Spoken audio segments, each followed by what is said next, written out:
ছোট দিদি দেখো, এটা ট্রাস্টের বিষয় নয়, কিন্তু আমার মামা এই বয়সে দাঁড়িয়ে একজন হঠাৎ করে বলছে একজন লোককে নিয়ে পাহাড়ে চলে যাবেন, থাকবেন, শুধুমাত্র সেই লোকটা একজনের মতো দেখতে বলে, একজনের সঙ্গে মিল আছে বলে, এটা কি করে সম্ভব বলো? তোমরা মেনে নিতে পারো, আমি মেয়ে হিসেবে এটা মেনে নিতে পারছি না। আমি মামামকে নিয়ে যথেষ্ট পজেসিভ। আমাকে জন্ম দেয়নি ঠিকই, কিন্তু মানুষ করেছে তো। আমি মামামকে মা বলেই জেনে এসেছি, নিজের মার মতোই দেখেছি।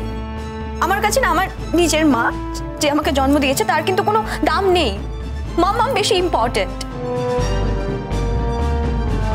সেই মামাম আজকে জাস্ট ভাবলো না আমার কথাটা। এই জিনিসগুলো যা যা কাজ করছে, যে কথাগুলো বলছে, আমার কতটা খারাপ লাগতে পারে, আমার কেমন লাগতে পারে, একবার জাস্ট ভাবলো না আমার কথাটা। তোমার এত খারাপ লাগছে কেন? তুমি জীবনে কি পাওনি? তুমি মনের মতো বর পেয়েছো, শ্বশুর বাড়ি পেয়েছো, ডাক্তারি করছো, তোমার একটা সাজানো গোছানো জীবন আছে। ওর জীবনেও কি পেয়েছে? ওর জীবনটাকে একবার ভেবে দেখেছো?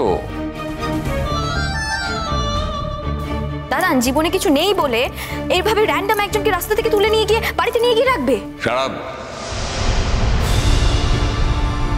এভাবে কথা বলবে না। কার সম্পর্কে কথা বলছো তুমি? আমি জানি দাদা, আমি জানি খুব ভালো করে আমি কার সম্বন্ধে এই কথাগুলো বলছি। মামামের সম্পর্কে বলছি। তোমাদের সামনে বলছি বলে তোমরা এভাবে রিঅ্যাক্ট করছো আমার উপরে। আমি মামামের সামনে গিয়েও একই কথা বলবো। আমি কিছুতেই ওই লোকটাকে মামামের সঙ্গে থাকতে দিতে পারবো না। তোমরাও কি গো দাদা, এত বড় ভুল করলে? শুধুমাত্র লোকটার সঙ্গে একজনের মিল বলে এভাবে বাড়িতে থাকতে দিয়ে দিলে বের করে দিতে পারতে তো। না দেখো দেখো, আমাদের ভুল বলো না, মানে আমরা তো এত কিছু ভেবে করিনি না যে যে তোমার মা ওর সঙ্গে থাকতে শুরু করবে। একই রকম দেখতে হতেই পারে, তার মানে কি এই এতটা যাবে, মানে এই পর্যায়ে যাবে? তাছাড়া এরকম তো হতেই পারতো যে ও আমাদের বাড়িতে না এসে তোমার মার কাছে যেত, তাই না? সেই ক্ষেত্রেও তো একই হতো। তাই আমাদের দিকে আঙুল তোলা কিছুতেই যায় না। তুমি ভুল করছো। আমি আঙুল তুলছি না, কারণ দিকে আঙুল তুলছি না। আমি না জাস্ট মামামের মুখের দিকে তাকাতে পারছি না। আমার নিজেরই লজ্জা করছে তাকাতে। মামামকে কখনো এতটা ডেসপারেট হয়ে উঠতে আমি দেখিনি, এতটা ডেসপারেট। আরে লোকটাকেও দেখো, উনি ওয়েট করছিলেন কখন আমার মামাম ওনাকে ফোন করে ডাকবেন। আর উনি তোমাদের সবাইকে তো মিথ্যে বলে গেছেন। হসপিটাল থেকে ওনাকে ডাকা হয়েছে, কেউ ডাকেনি ওনাকে। ইনফ্যাক্ট আমি আর ঋতুরা চেয়েছিলাম উনি যাতে হসপিটালে না যান, উনি যাতে মামামের কাছে না যান। মানলাম মামাম ওনার সঙ্গে একজনের মিল পেয়েছে চেহারার, তাই মামাম এত বেশি পাতাপাতি করছে ওনাকে নিয়ে। কিন্তু লোকটা সুবিধাবাদী, সুযোগ সন্ধানী। সেটা ঠিকই বলেছে। দেখো, এই ভদ্রলোকের তো মানে ওনার সঙ্গে যে কারো মিল পাওয়া যায় কিংবা ওনার সঙ্গে কারো মিল আছে, এটা তো ওনার জানার কথা নয়, ওনার তো এটা বোঝারও কথা নয়। তারপরে এই লোকটা আন্টি ডাকলে চলে যাচ্ছে কেন? সেই জন্য আমার মনে হচ্ছে যে এই লোকটা যা যা কথাবার্তা বলছে সবটা বোধ হয় ঠিক নয়, একটা কোনো রহস্য আছে। কি করে, কোন কারণ থেকে মনে হলো? গুড্ডির কাছে গেছে বলে? হ্যাঁ, এইটাই হচ্ছে কথা। দাদা, তুমি ভালো করে ভেবে দেখো, মানে বিবেচনা করে দেখো যে আন্টি লোকটাকে ডাকতেই পারে, অসুবিধার কিছু নেই, কিন্তু লোকটা কেন যেতে চাইছে? ওর তো কোনো দায়বদ্ধতা নেই, কিচ্ছু নেই। মানে এই লোকটার সঙ্গে কারো মিল থাকতেই পারে, কিন্তু সেটা তো এই লোকটা জানে না। তাহলে ওর ব্যবহারটা এরকম ভাবে বদলে যাচ্ছে কেন? শোনো ঋতুরাজ, আমরা না বিকেলবেলা খাওয়া দাওয়া করে ও বাড়িতে যাব। হ্যাঁ, এটা ফাইনাল। কেন? এইসব অশান্তি আমার ভালো লাগে না। অশান্তি বুদ্ধে কেন ঢুকতে চাইছো? বলছি কি, মামনি যদি ওনার সঙ্গে ভালো থাকেন তো থাকুন না। না পারে না, মামাম ওনার সঙ্গে এভাবে ভালো থাকতে পারে না। পারে না? মামাম একা ভালো থাকবে এভাবে স্বার্থপরের মতো কিছুতে, সেটা হতে পারে না। ও আচ্ছা রেশমি, তুমি তো ভালো আছো, তোমার মা তো তোমার ভালো থাকাটা নষ্ট করছেন না, তাহলে তুমি তোমার মায়ের ভালো থাকাটার উপরে কেন হাত বাড়াচ্ছ? তুমি তাহলে মাম্মামকে সাপোর্ট করছো, তাই তো?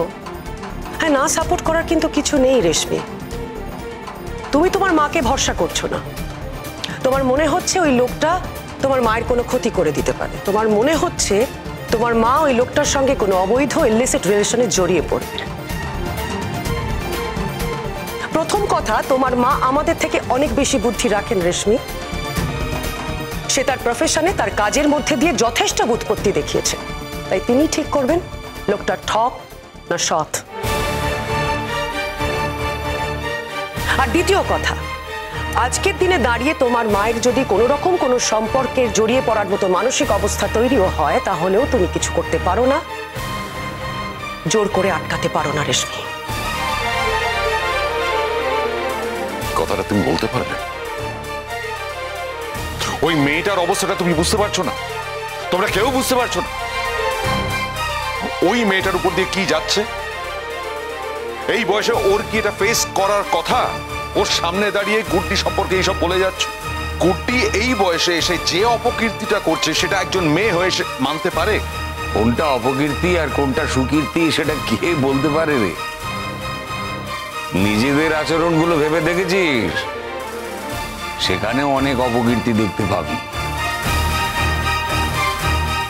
যাই হোক, এ নিয়ে আমি আর মুখ খুলতে চাই না। আমি মানে গুড্ডির ওপরে আমার 100% বিশ্বাস আছে। কাজে আমি এইটুকু বলতে পারি যে গুড্ডি এমন কিছু কাজ করবে না যাতে তার নিজের অসম্মান হয় বা তার চেনা জানা লোকের অসম্মান হয়। তাই তোমাকে বলছি রেশমি, তুমি এতটা রিয়াক্ট করো না।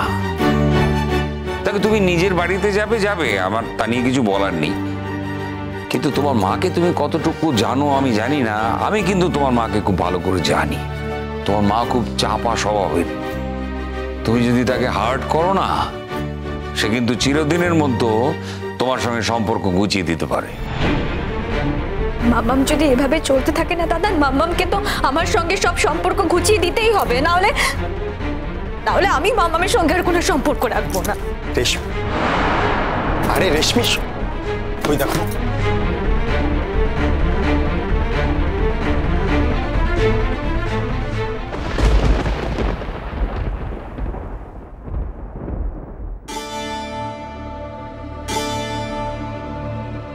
শোনো, আমরা কিন্তু ওই লোকটার এগেনস্টে কেস করব। তোমার এত গায়ে জ্বালা কিসে বলো? ওই লোকটা তোমার কি করেছে? শোনো, ওই লোকটা যদি সত্যি সত্যি অনুজ হয়ে থাকে আর এত দিন ধরে আত্মগোপন করার পর ও ফিরে এসে যদি আবার গুড্ডিকে বিয়ে করার ধান্দা করে, তাহলে কিন্তু আমি মানবো না। আমার মেয়েটা এত কষ্টে আছে। না না না, তোমার মেয়ের জীবনে কি কষ্ট হচ্ছে? তোমার মেয়ে কি হয়েছে? ও নিজের থেকে একটা সম্পর্কের মধ্যে গিয়ে বিয়ে করেছে, তারপর যা দুঃখ যা ঝামেলা সে ওখানে ভোগ করছে। ভোগ তো করতে হতো না। এই যে অনুজের মৃত্যু কি এখন তো এটা মনে হচ্ছে পুরো নাটক। এই নাটকটা যদি না হতো, আমার মেয়েটা তো কখনোই চলে যেত না। শোনো, এখনো কিন্তু কেউ শিওর হয়ে বলেনি যে ওই লোকটাই অনুজ। যত সব বোকা বোকা ভুলভাল কথা।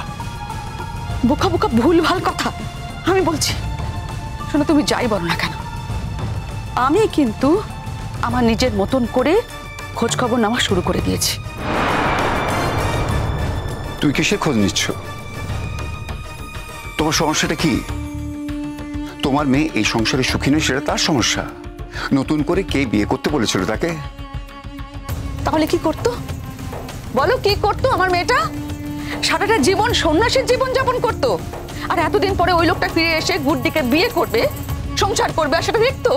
তুমি আবার না জেনেও এই কথাগুলো বলছো। তুমি এখনো শিওর নয়, তাহলে এই কথাগুলো বলছো কেন?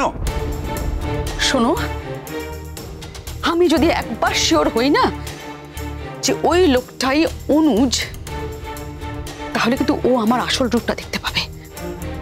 তুমি রূপ দেখিও কিচ্ছু করতে পারবে না। আর এটা যদি প্রমাণ হয় ও আসল অনুজ, তাহলে কি করবে? তোমার মেয়ে এখানে ফিরে আসবে ডিভোর্স করে? হতে পারে, বলা তো যায় না। জীবনটা কি ছেলে খেলে নাকি? ও আবার এখানে এসে অশান্তি করবে? শোনো, গুড্ডি ওই লোকটার সঙ্গে সুখে সংসার করবে, আমি খুব ভালো করে জানি। আর তুমি জানো না, ও ওই লোকটাকে নিয়ে পাহাড়ে চলে যাওয়ার প্ল্যান করছে। ওদের দুজনের মধ্যে যোগাযোগ আছে, ওরা সবটা জানে, ওরা সব জানতো, আর শুধু ওরা সময়ের অপেক্ষা করছিল, ব্যাস। তাই নাকি? কাকে এত ভয় ছিল ওদের? ওরা এতদিন ধরে সময় অপেক্ষা করছিল, মরে যাওয়ার অভিনয় করেছিল বুঝি সেদিন? হ্যাঁ, এখন তো তাই মনে হচ্ছে মরে যাওয়ার অভিনয় করেছিল। তো আই এম শিওর গুড্ডি ওই ডেড বডি নিয়ে কোনো একটা গন্ডগোল করেছিল। ও অন্য কোনো ডেড বডি ওখানে রেখে অনুজকে পুরোপুরি লুকিয়ে রেখে দিয়েছিল কোথাও।